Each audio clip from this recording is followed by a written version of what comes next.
مساء الخير على حضراتكم، ولسه بنكمل مع حضراتكم يعني ردودنا وأسئلتنا وتعقيبنا وتحليلنا لما طرحه الأستاذ عماد سعد الله، اللي قدم نفسه لينا على إنه مرشح الماسونية. وزي ما قلنا هو كلامه كله ينصب في هذا الإطار. ولحد دلوقتي لم نرى رد فعل المنظمة الدولية. يعني لو هو مش مرشح المنظمة الدولية هو بالتأكيد هو عضو في هذه المؤسسة، وهقول لحضرتك يعني هو ليه أنا بأكد لحضرتك إن هو عضو فيها. أنا هجيب لك من كلامه هو نفسه ما يؤكد ذلك. إلى الآن لا يوجد أي تعقيب من المؤسسة الدولية، وطبعا احنا عارفين المؤسسة الدولية دي هي مؤسسة سرية، يعني مش هطلع بيان رسمي مثلا يعني وتقول إن الماسونية تدين ما يقوله عماد سعد الله، لا خالص. يعني مفيش رد فعل. رد الفعل كان ممكن قالوا يا عماد ما تتكلمش، لا. واللي انا توقعته ان عماد بعد اخر بث مباشر انه ممكن يجي له تليفون، يعني سواء من الاداره الاماراتيه او من المنظمه الماسونيه اللي هو بينتمي ليها حسب قوله، ويقولوا له ما تتكلمش نيابه عننا. ليه؟ لان انا قلت لك ان هو محتاج تدريب كتير جدا جدا جدا جدا على التعامل مع الراي العام. قد يكون الفتره اللي جايه هيحصل يعني تدريب وتمرين وما الى ذلك. وايضا باكد على الناس اللي عماله بتعقب وبتعلق على عماد ويقولوا له والله ما ازددت الا ايمانا انك انت المسيح الدجال. دي ناس حافظه مش فاهمه. مش معنى ذلك ان عماد يعني عليه سكر، لا خالص خالص. احنا بنتكلم في اطار تحليلي، اطار تحليلي ملناش علاقه بقى بيه هو حلو وهو وحش، هو الدجال مش الدجال. وانا قلت لك ان هو ليس الدجال قولا واحدا. هو بيدعي طبعا ان هو فتى الشرق، وان فتى الشرق ده موجود في الكتب وفي الرسالات وفي بعض الاناجيل وما الى ذلك، وفي سفر الرؤيا وحاجات زي كده. طيب خلينا بقى نناقش كلامك. احنا هنتغاضى عن كل حضرتك قلته ده، ولكن احنا عايزين نناقش كلامك. يعني هو النهارده بيتكلم عن الحدود المصريه.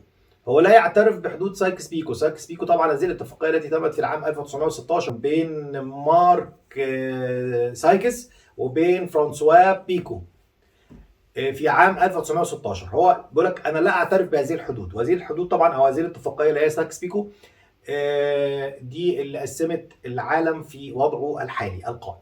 طيب تعالوا نسمع هو بيقول ايه عن موضوع الحدود. اتفضل معايا. حدود بلادي اللي هي مصر الفرعونيه، انا ما اعترفش بسايكس بيكو ولا ليا دخل خالص بالتقسيم بتاع سايكس بيكو. انا حدود بلادي من غزه لحد حاجه اسمها ابيار حسونه غرب سرت، بركه كلها مصريه بالكامل، وهنحكي ازاي. وحدودي من الشمال من اسكندريه جنوبا لحد الشلال الاول بعد مروي. وهنا في نقطة، الجماعة السودانيين اللي ما فيش حاجة دولة كان اسمها السودان أصلا، هي قائمة على اللون. موضوع السودان ده كلمة مرتبطة باللون، وكلمة السودان كانت تطلق على أفريقيا جنوب الصحراء كاملة.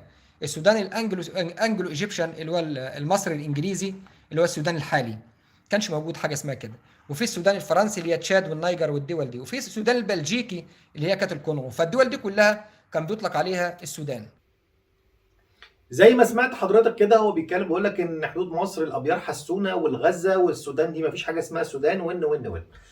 انا يا سيدي هتغاضى عن كل حضرتك قلته ده، وطبعا ده يسعدني طبعا ان تبقى حدود مصر طبعا كبيره وتتسع رقعه مصر. ده شيء يسعدني طبعا جدا جدا جدا جدا ان كنت قادر على ذلك. ولكن اختبار بسيط لحضرتك يعني، بين كل هذه الحدود اللي حضرتك ذكرتها اللي هي تعد دوله على دوله مصر مساحه اضعاف مساحه مصر، احنا عندنا حته كده قد كده اسمها ام الرشراش اللي هي ايلات حاليا.